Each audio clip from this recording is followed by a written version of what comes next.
오늘 이 저녁 시간 함께 읽을 하나님의 말씀 시편 41편 1절에서 3절 그리고 7절에서 9절까지의 말씀입니다. 시편 41편 1절에서 3절 4절에서 9절까지의 말씀, 여러분들을 대표해 제가 성경 말씀 읽도록 하겠습니다. 시편 41편 1절 말씀부터 읽도록 하겠습니다. 가난한 자를 보살피는 자에게 복이 있으며 재앙의 날에 여호와께서 그를 건지시리로다. 여호와께서 그를 지키사 살게 하시리니 그가 이 세상에서 복을 받을 것이라. 주여 그를 그 원수들의 뜻에 맡기지 마소서. 여호와께서 그를 병상에서 붙드시고 그가 누워있을 때마다 그의 병을 고쳐주시나이다.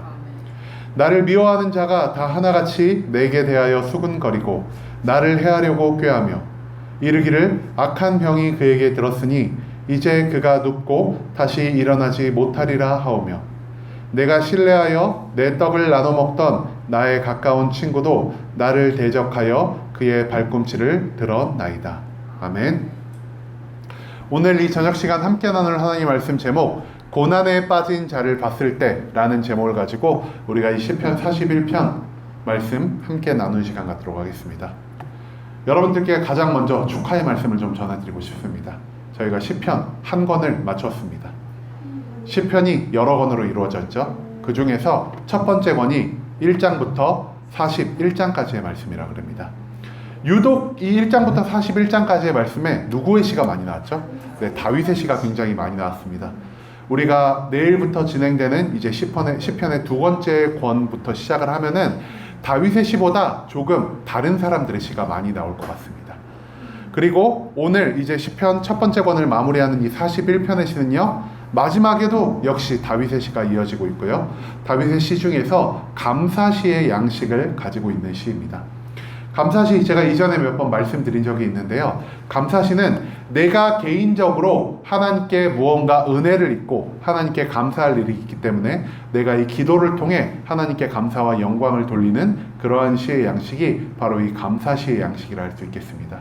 오늘 시편 41편의 내용 전반적으로 요약을 드리자면요. 다윗은요, 육신의 병에 걸린 상황이 있었습니다. 그런데 하나님께서 다윗의 육신에 있는 모든 병을 깨끗하게 치유하여 주셨습니다. 다윗은 하나님께 고침을 받았고 그 고침받은 일로 인하여 하나님께 지금 감사의 기도를 올리고 있다는 것이죠.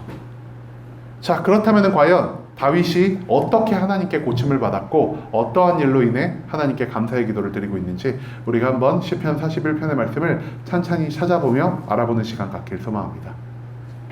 첫 번째 1절 말씀입니다. 다윗이 이렇게 기도합니다. 가난한 자를 보살피는 자에게 복이 있으며 재앙의 날에 여호와께서 그를 건지시리로다.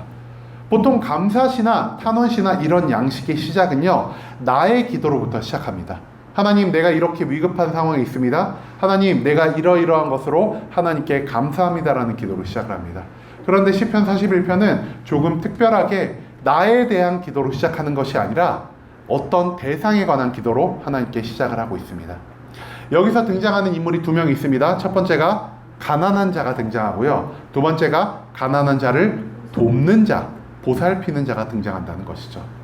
첫 번째, 가난한 자에 대해서 우리가 먼저 알아보고자 하는데요. 이 가난한 자는 어떤 자이냐? 우리가 가난한 자 하면은 보통 돈이 많이 없는 사람, 이렇게 우리가 보통 생각을 하는데요. 이 가난한 자는요, 돈이 없는 사람도 포함이 되지만 육신의 질병이 있는 사람, 그리고 또 그 외에 또 내가 사회적으로 고립되어 왕따당하고 있는 사람, 그러한 모든 사람들을 통칭하는 것이 바로 이 가난한 자라고 할 수 있겠습니다. 가난한 자를 제가 예전에도 한번 다른 말로 바꿔서 말씀을 드린 적이 있는데 사회적 약자라고 우리가 인식을 하면 편할 것 같습니다. 돈이 없고 육신이 아프고 사회적으로 고립되어 있는 그 모든 사람들을 어떻게 하는 자에게 복이 있다라고 말하죠? 보살피는 자에게 복이 있다라고 말합니다. 이 보살핌 어떠한 것이냐? 단순히 내가 그들에게 적선하듯 돈을 던져주는 것이 보살핌이 아닙니다. 여기서 보살핌은요, 히브리어 사칼이라는 히브리어를 사용하고 있는데요. 이 사칼이라는 히브리어는 나의 행동을 다해서 그를 돕고 나의 가진 것을 다해서 그를 돕고 내가 그를 계속해서 생각하며 내가 정신적으로 어려움에 빠져 있는 그 모든 사람의 감정들을 품는 것까지 포함된 것이 바로 이 보살핌이라는 행동입니다. 즉 내가 가난한 자를 보살핀다는 행동 무엇이죠? 나에게 돈이 있으면 나의 돈을 그에게 줌으로 인하여 그가 회복하기를 원하는 마음이 바로 보살피는 것이고, 내가 그의 말을 계속 들어줌으로 인하여 그의 정신적인 위로, 감정적인 위로를 주는 것 또한 그를 보살피는 것이고요. 또한 내가 그가 병이 아픈 구석이 있으면은 그를 업고 다니고 그를 안고 다니면서 그를 계속해서 편의를 봐주는 행동 또한 보살핌이라 할 수 있습니다. 보살핌은요, 단순히 재물에 한정된 것이 아니라 그 사회적 약자에게 있어 삶의 전 영역에 있어 도움이 요구된다라는 사실을 우리가 기억하길 소망합니다. 자, 그런데 이렇게 사회적 약자들을 나의 것을 희생하면서까지 돕는 자들을 성경은 무엇이라고 말하죠? 복이 있는 자라고 말하고 있습니다. 우리가 이전에 시편 1절에서 40편까지의 말씀 가운데서 복이 있는 자의 두 가지 유형에 대해 공부를 할 수 있었습니다. 복 있는 자의 첫 번째 유형, 바로 성령이 충만하여 하나님과 언제나 동행하며 하나님이 원하시는 하나님의 말씀대로 살아가는 그러한 삶을 의미하는 것이 복 있는 자라 할 수 있겠습니다.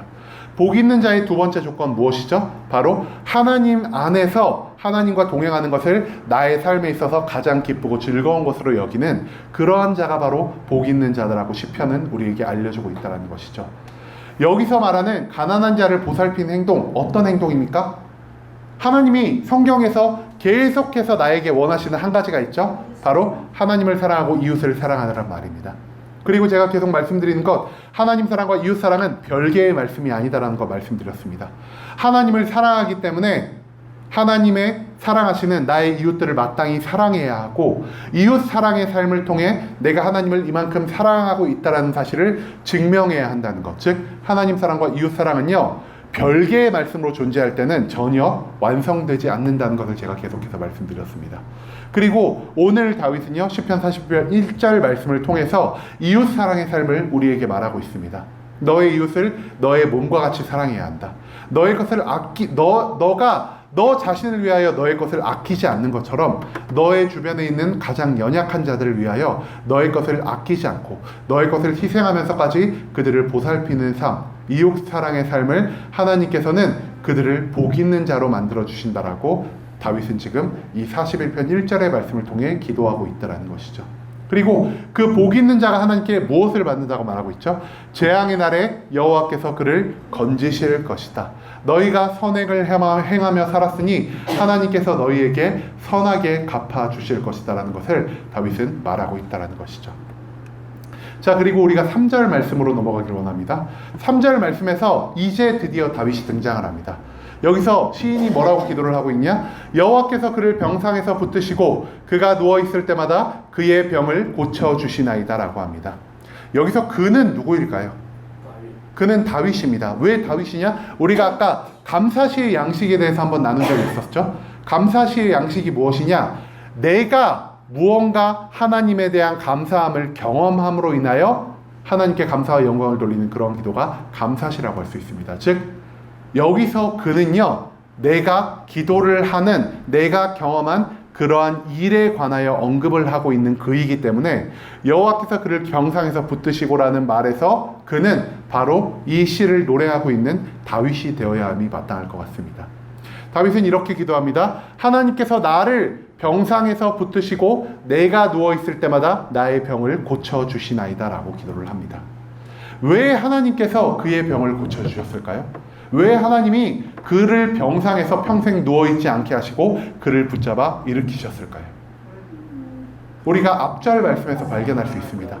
그가 가난한 자들을 보살폈기 때문입니다. 다윗이 자기의 전 생애를 통하여 다윗은 계속해서 하나님의 말씀, 하나님이 나에게 주신 그 말씀, 하나님을 사랑하고 이웃을 사랑하는 삶을 온전히 수행하며 살았다는 것을 1절 말씀에서 미리 언급을 해놓았다는 것이죠. 그렇기 때문에 다윗, 이웃을 사랑하며 이웃을 도우며 살아가는 그 다윗, 하나님 앞에 어떤 자이겠습니까? 복 있는 자가 되었다는 것입니다. 그리고 다윗은 하나님께 복 있는 자가 되어 있기 때문에 다윗이 고통받고 다윗이 병상에 누워서 이제는 내가 돕던 자에서 도움을 받아야 할 자로 변한 사회적 약자가 되었을 때 하나님이 그곳에서 그를 일으키셨다는 것을 다윗은 고백하고 있습니다. 도움을 주는 자는요, 하나님 앞에 복 있는 자가 됩니다. 그리고 그러한 자는요, 내가 약자의 위치에 처해 있을 때 나의 선행을, 나의 약한 자를 돕는 하나님의 기억, 하나님의 지켜보심으로 인하여 내가 약한 자가 되었을 때 하나님으로 인해 구원받을 수 있다는 것을 다윗은 이 3절 말씀을 통해 우리에게 알리고 있다는 것이죠. 그런데요, 여기서 또 한 부류의 사람들이 등장합니다. 어떤 부류의 사람들이 등장하냐? 7절부터 9절까지의 말씀이 또 다른 한 부류의 사람들에 대해 우리에게 알려주고 있습니다. 41편 7절에서 다윗은 이렇게 기도합니다. 나를 미워하는 자가 다 하나같이 나에 대하여 수군거리고 나를 해하려고 꾀하며 라고 합니다. 여기서 나는 다윗이겠죠? 그리고 다윗은 어떤 상태에 있었을까요? 미움받는 상태에 있었을까요? 정확히 말하면요, 다윗은 지금 침상에 누워있는 병에 걸린 상태에 있었습니다. 병에 걸린 상태에서 아직 회복되지 않았을 때 다윗의 주변에 또 다른 사람들이 등장한다는 것입니다. 다윗은 한평생을 의로운 자로 살았습니다. 어떤 의로운 자죠? 내 주변에 있는 사회적 약자를 계속해서 보살피는 의로운 자의 삶을 살았다는 것입니다. 그렇기 때문에 다윗의 주변이, 다윗이 약할 때, 다윗이 사회적 약자가 되었을 때 마땅히 다윗의 주변에도 다윗을 돕는 의로운 자가 등장을 해야 마땅하지만 다윗의 주변에 의로운 자가 등장하지 않았다는 것이죠. 다윗의 주변에 이런 자가 등장합니다. 나를 미워하는 자, 다윗을 미워하는 자가 등장하고요, 다윗에 대하여 수군거리는 자가 등장하고요, 또한 다윗을 해하려고 꾀하는 자가 등장합니다. 또 어떤 자가 등장하냐? 이르기를 그가 악한 병에 들었으니 이제 그가 눕고 다시 일어나지 못하리라 하오며, 즉 다윗이 병에 걸린 것이 계속해서 유지되게 하옵소서라는 저주하는 자가 등장하기 시작합니다. 그리고 마지막 9절 말씀에서 어떤 자가 등장하냐? 내가 신뢰하며 내 떡을 나눠 먹던 나의 가까운 친구들도 나를 대적하여 그의 발꿈치를 들었나이다. 다윗이 신뢰하며 다윗에게 떡을 얻어먹던 사람들, 다윗에게 많은 도움을 받았던 사람들, 그 자가 어떤 자들이겠습니까? 1절에서 나온 사회적 약자들이 아닐까요? 다윗에게 도움을 받고 다윗에게 보살핌을 받았던 그들이요, 다윗을 도와주기는커녕 이제 다윗을 싹 무시하고 발꿈치를 들었다라는 표현은요, 우리가 발꿈치를 드는 거, 자, 제가 이 사람을 이렇게 바라보고 있다가요, 발꿈치를 들면 어떻게 되느냐? 방향이 전환이 된다는 것입니다. 그에게서 몸을 완전히 돌렸다는 것이죠.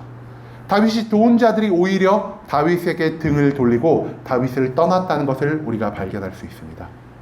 미워하는 사람, 수군거리는 사람, 해를 끼치려는 사람, 저주하는 사람, 은혜를 입었음에도 등을 돌린 사람, 이 5가지의 부류의 사람들의 공통점이 있습니다. 바로 이 사람들이 하나님 앞에서 죄악을 범한 악인이라는 사실입니다.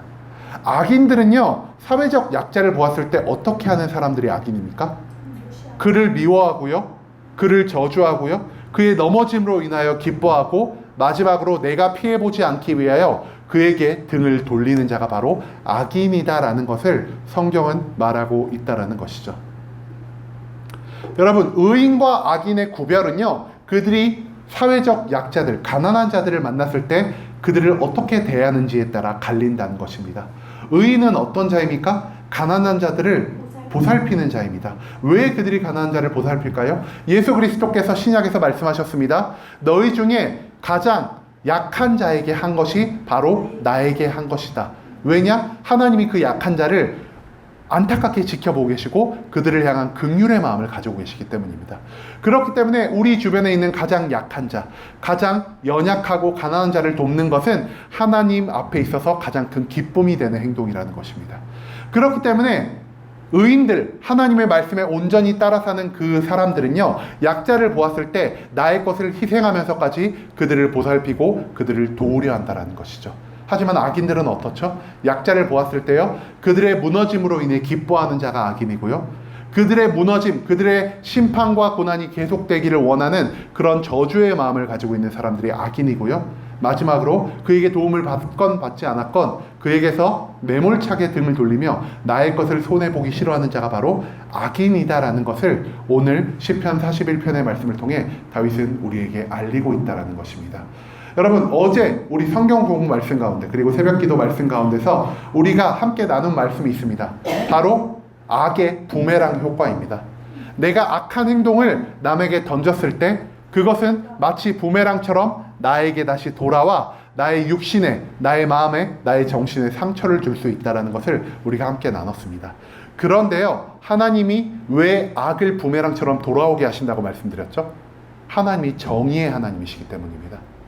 정의의 하나님 어떤 분이라고 제가 저번 주부터 계속해서 말씀을 드리죠? 정의의 하나님, 의인에게는 축복을, 그리고 악인에게는 심판을 내리시는 분이 바로 정의의 하나님이시란 겁니다. 그리고 악인의 죄를 다시 악인에게 부메랑처럼 돌리시는 정의의 하나님이 의인의 선행을 다시 의인에게 그대로 돌아가게 하시는 분이 아니시겠습니까? 그렇기 때문에 우리는요, 하나님 앞에서 의로운 삶을 살아야 한다는 것입니다. 왜냐? 우리의 선행이요, 단순히 우리의 희생으로, 우리의 헌신으로 끝나는 것이 아니라 하나님이 그것을 계속해서 지켜보고 계시고, 하나님이 계속해서 그것을 기억하고 계시며, 하나님이 우리가 약한 자가 되었을 때 우리의 선행을 다시 우리에게 돌려주실 것이라는 이 정의의 하나님에 대한 확신이 우리에게 있기 때문입니다. 여러분, 의인은 어떤 사람입니까? 의인은요, 약자들과 연합하고 약자들을 돕는 사람들이 의인이라는 것입니다. 악인은 어떠한 자인가요? 약자들과 멀어지려 하고 약자들에게 더욱 큰 괴로움을 준 자가 악인이라는 것입니다. 의인은 자기의 것을 희생하면서까지 약자들을 도왔기 때문에 그가 약한 상황을 누리고 있는 사회적 약자가 되었을 그 시기에 자기의 선행으로 인하여 하나님께 응분의 선행의 보상을 받게 될 것이고, 악인들은 자기가 범한 악행으로 인하여 자기가 가장 높임을 받을 때, 자기가 가장 세상에서 성공했을 때, 그리고 하나님의 때와 하나님의 장소, 하나님의 방법대로 그들이 자신의 악을 다시 되돌려받으며 하나님 앞에서 심판받을 것이라는 사실을 우리가 기억하며 나가길 소망합니다. 우리에게 되돌아오는 것은 악행뿐만 아니라 선행도 우리에게 다시 되돌아온다는 것을 기억하길 소망합니다. 우리는 지금 선과 악의 갈림길에 언제나 서 있습니다. 그리고 우리가 선행을 선택할지, 우리가 악행을 선택할지는 전적으로 우리의 선택에 달려있는 문제라는 것이죠. 선행을 선택하여 내가 약함 받을 때 내가 하나님께 축복을 받을 자가 될 것인지, 아니면 악행을 선택하여 내가 가장 높은 자리에 올랐을 때 하나님의 심판을 선택하게 될 것인지, 이 두 가지의 선택 온전히 우리에게 달려 있습니다. 순복음 함께하는 교회 모든 성도님들이 선행의 길을 선택할 수 있기를 소망합니다. 우리가 하나님 앞에서 선행의 길을 선택하여 하나님의 말씀을 온전히 따르는 삶을 살아가고, 우리 주변에 있는 수많은 약자들을 비록 나의 것을 희생하면서까지 도울지라도 내가 하나님 앞에 하나님의 말씀에 온전히 순종하는 이웃사랑의 삶을 살길 소망합니다. 그리고 이웃사랑의 삶을 통하여 우리가 진정 괴로워하고 우리가 고통스러워할 때 하나님께서 우리에게 그 선행을 다시 돌려보내주신다는 사실을 기억하며 우리가 매일매일 하나님 앞에 이웃사랑의 삶을 살아가는 순복음 함께하는 교회 모든 성도님들의 시길 간절한 마음으로 소망하겠습니다.